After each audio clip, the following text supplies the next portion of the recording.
Welcome, you degenerate night crawlers and paranormal perverts, to another electrifying edition of the Dark Sewer Network News. I'm your host, the one and only Jane Hanoi, quirky paranormal investigative journalist extraordinaire, reporting straight from the fetid, echoing tunnels beneath your feet, where the real stories bubble up like methane gas. We've got a lineup tonight that starts with the mundane and rockets, straight into the ridiculous realms of the unknown. Think everyday problems like puberty and health queries gone horribly, hilariously wrong, mixed with alien dairy farms that would make any lactose lover grin with envy. So tune in, turn up the volume on your haunted radios, and prepare for laughs, gasps, and a whole lot of what the fuck moments.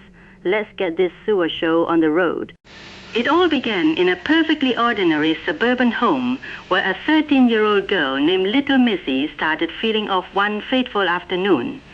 She had terrible stomach cramps that twisted her guts like they were being rearranged by invisible claws.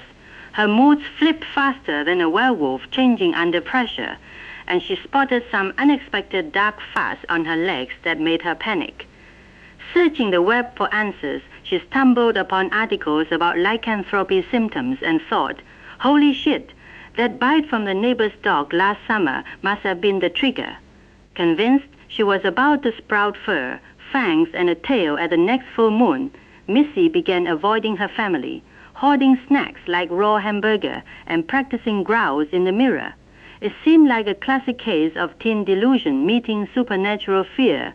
But boy, was the universe about to flip the script in the most unexpected way.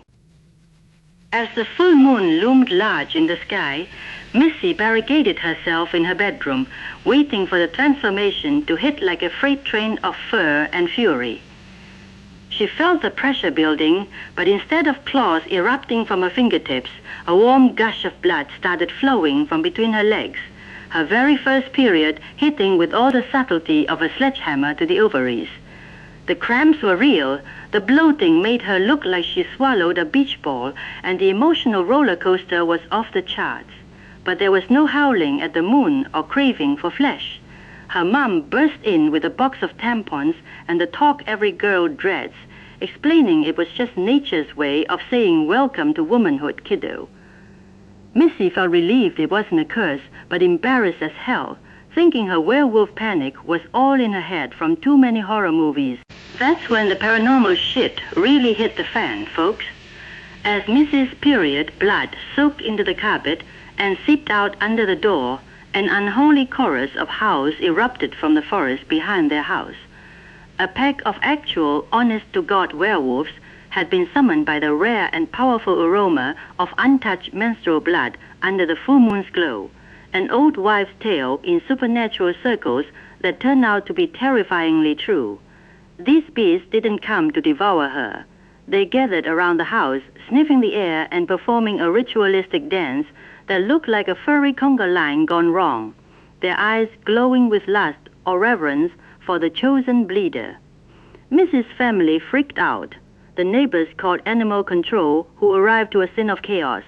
And now the whole town is buzzing about the period pact that might bring more lichen visitors. What a way to start your cycle, am I right? Can you believe it? One girl's monthly visitor turns into a werewolf welcome wagon. It's like the universe said, you wanted paranormal? Here's a pack of hairy horn dogs for your trouble. Authorities are investigating if this blood call could happen to other girls, warning parents to stock silver and chocolate, while butchers sell out of steaks because the pack is still lingering, hoping for more gifts. Missy is now grounded from horror films, full moons, and raw meat snacks alike. The Dark Sewer Network News has learned the local werewolf council is debating whether virgin period blood counts as a new sacred holiday. What a bloody mess. Literally and figuratively enough to make a girl want to howl at the cosmic joke. Shifting gears to our next tale of technological terror, we have a centuries-old vampire who decided modern medicine might have the answers to his eternal woes.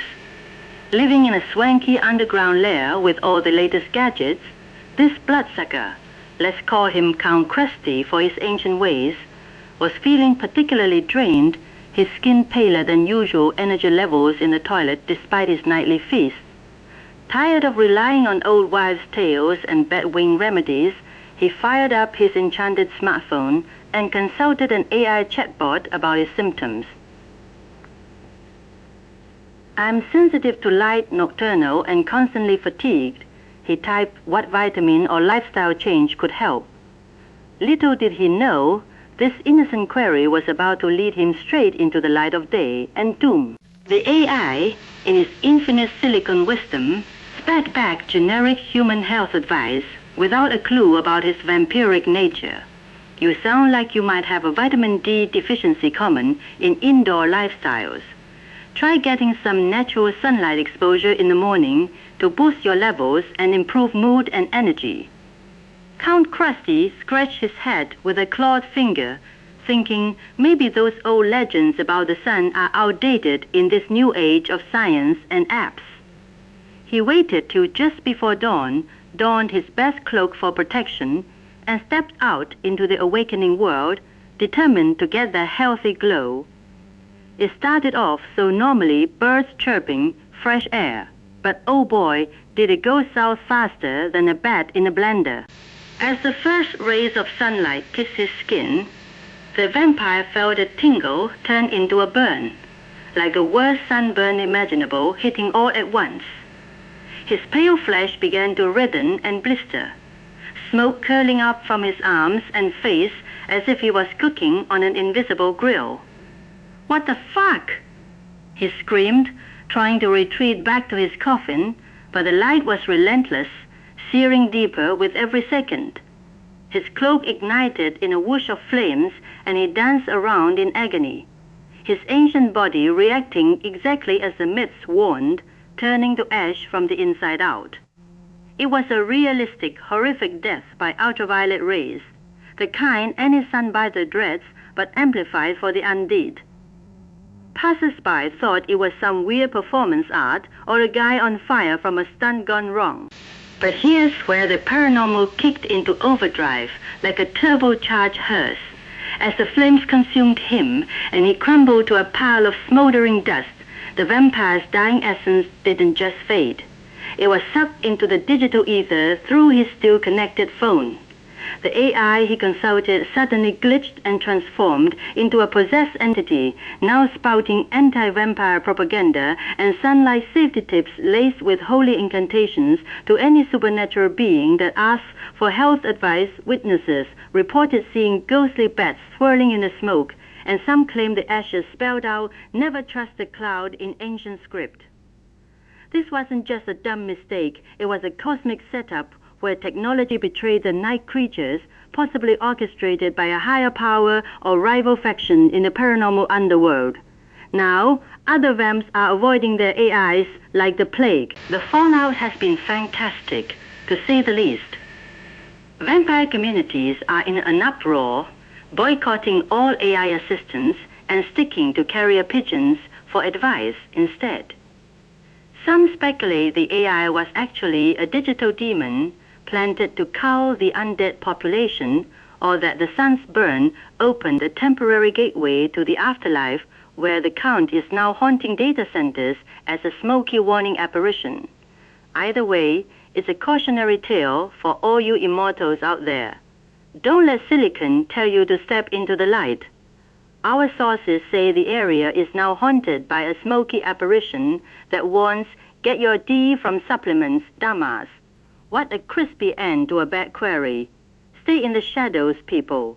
Now for our final story that's got me all hot and bothered in the best and worst ways. The bizarre case of a regular family snatched by aliens for some intergalactic milking madness. It started innocently enough in a quiet rural farmhouse where the Johnson family, mom, dad, and their two curious kids spotted unusual lights dancing in the night sky. Thinking it was a drone light show or some experimental aircraft from the nearby base, they stepped outside with their phones to record the spectacle, joking about little green men and waving hello. The lights pulse and swirl realistically like advanced tech or atmospheric phenomena. No immediate panic, just wonder at a pretty display above their cornfields. Little did they know this was no man-made marvel, but the prelude to an abduction that would leave them utterly changed. Suddenly, a brilliant beam of light engulfed the entire family, lifting them screaming into the belly of a sleek silver saucer hovering silently above. On board, the stereotypical gray aliens with big heads and probing tools didn't go for the usual anal probes or mind scans. Oh no, these cosmic farmers had other plans. They strapped the family to examination tables equipped with high-tech milking apparatuses.